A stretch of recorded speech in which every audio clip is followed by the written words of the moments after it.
पुणे शहरातला कोर गणेशोत्सव पाहायला आज पुण्याच्या उपनगरातून, महाराष्ट्रातून, भारतातून लोक येतात।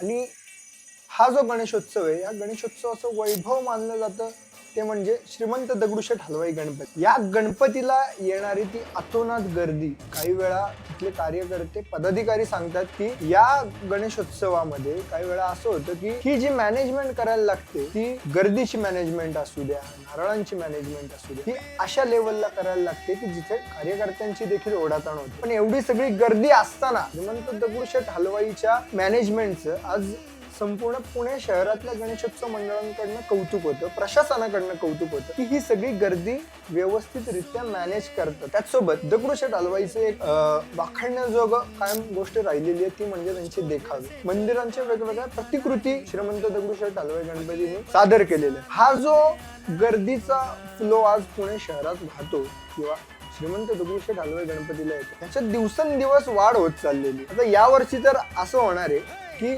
जी पुण्याची नवीन मेट्रो लाईन चालू झालेली आहे, आज ती कसबा पेठ मेट्रो स्टेशन असू दे किंवा महात्मा फुले मंडईचं मेट्रो स्टेशन असू दे, इथले हे जे मेट्रो स्टेशन खुले झालेले आहेत, यामुळे आज पुण्यातील उपनगरातील अनेक भाविक ह्या गणपतीला येणार आहे। दगडूशेठ असू दे, कसबा गणपती असू दे किंवा या मेन पेठांमधले सगळे गणपती पाहायला लोक येणार। ही एक दुवा लाईन होणार आहे, जेणेकरून आज जी पेठांमध्ये होणारे 2 व्हीलर्स असू दे किंवा 4 चाकी वाहनांची गर्दी होती, ही कुठेतरी या मेट्रो लाईन मुळे मोकळी होणार आहे। मी या माध्यमातून आवाहन करतो की या मेट्रो लाईनचा जास्तीत जास्त वापर करून भाविकांनी गणेशोत्सवात यावे।